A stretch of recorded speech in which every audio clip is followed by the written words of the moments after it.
everybody. Wayne Vos here, Profits Unlimited. Hope everybody's having a great day. Looking forward to sharing some neat information with you today. I was recently reading a really good article, and it was the State of the Industry report by the Green Industry Benchmark for 2017. And what it was talking about was not only the expected profit margins, but also the profit margins that companies were accepting as being okay for their companies. And when I was reading into this a little bit deeper and looking at it, and some of you guys may have seen this already, but if you haven't, I think it's very important to listen, because it clicked another light on for me with running my own lawn and landscape business as well. But basically what the report got into saying was almost 49% of lawn and landscape companies across North America were expecting and accepting net profit margins of 10%. And you may say, well, 10% is not a bad margin, and maybe it's not a bad margin. Just making a profit is a success in this company for a lot of contractors, and I'm not throwing anybody under the bus at all with that.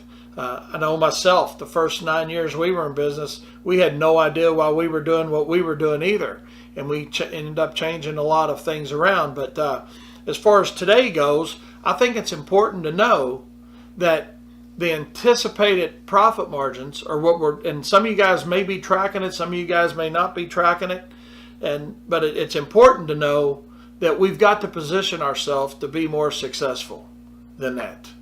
And because it doesn't take long, through inefficiencies and pricing that's not right and some other things, the small things we'll talk about here today, to eat into that 10% where all of a sudden you're doing a whole lot of work, not making any money. And so basically you're doing it for fun.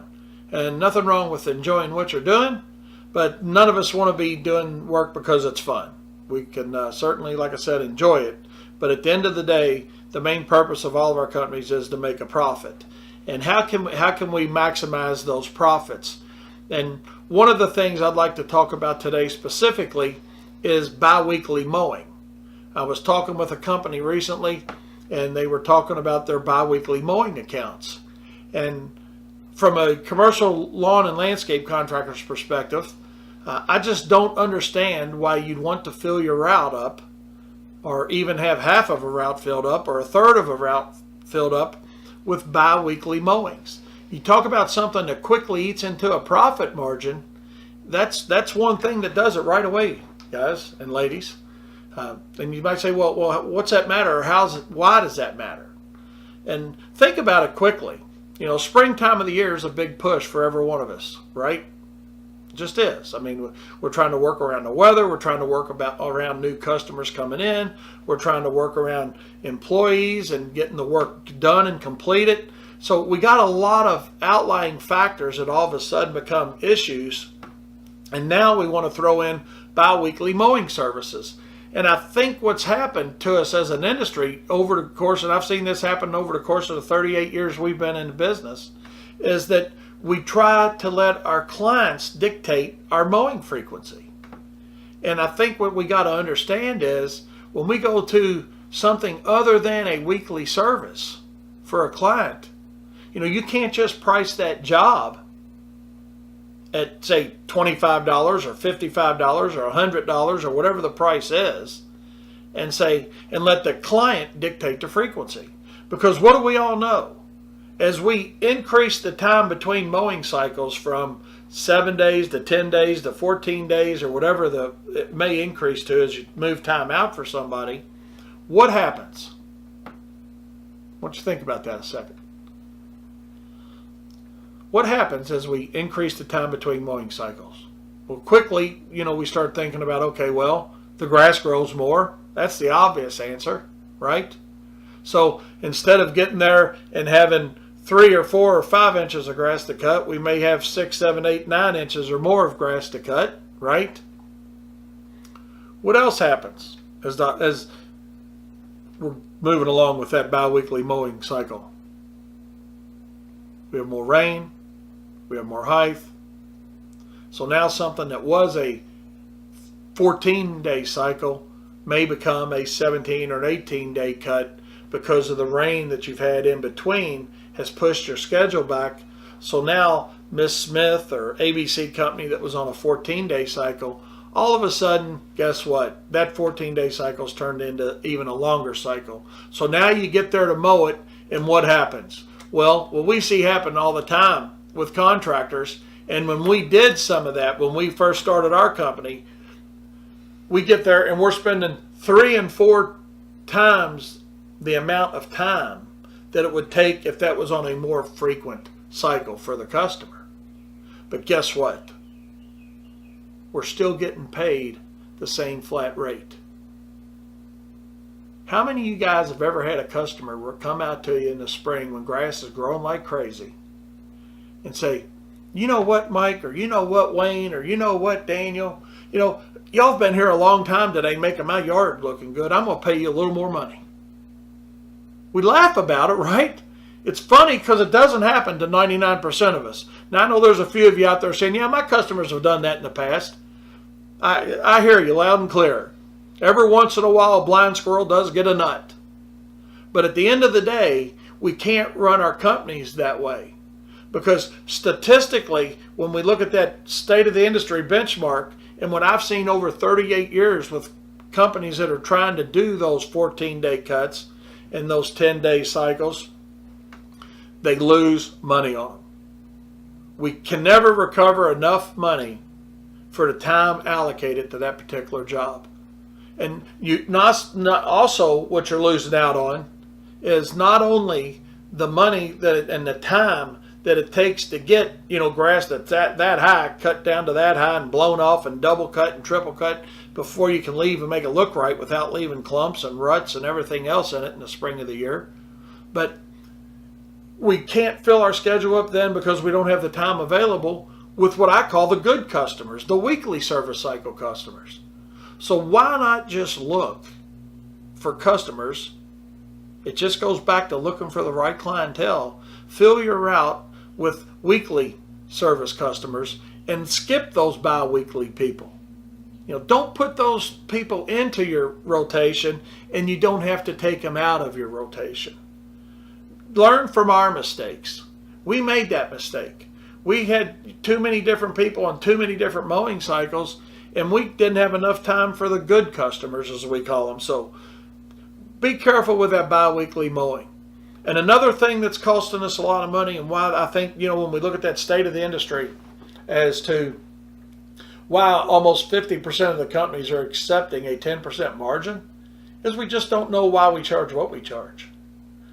We're charging $25 to mow a lawn or $35 to mow a lawn, and we don't have any idea what it really costs us to go out and mow that lawn. Do you know why you charge what you charge?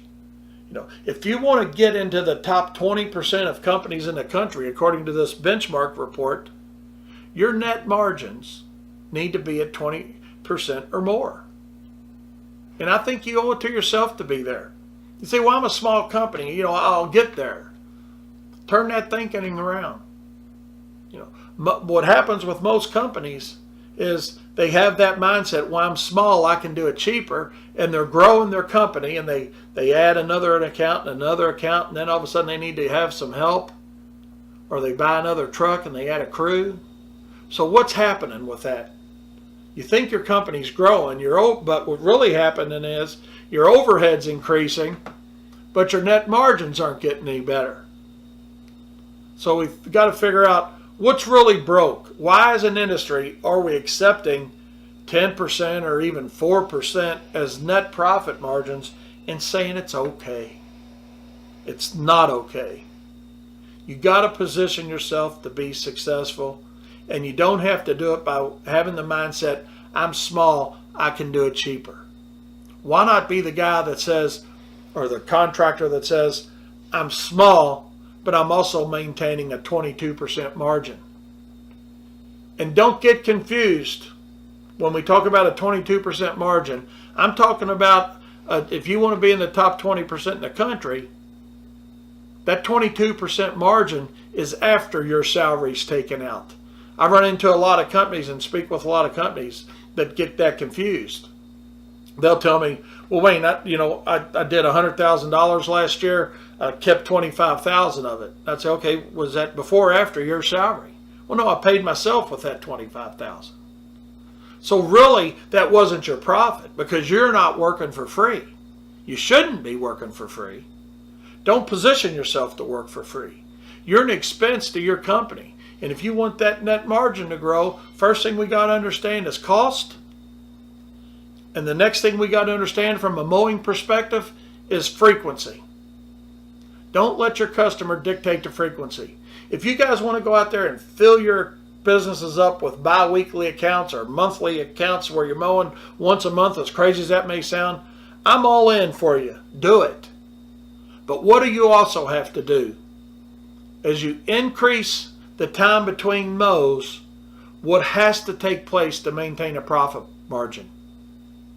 Think about it. Ask yourself that question. What must take place as you increase the time between mowing cycles for your customers? You're exactly right. The cost of the service has to increase.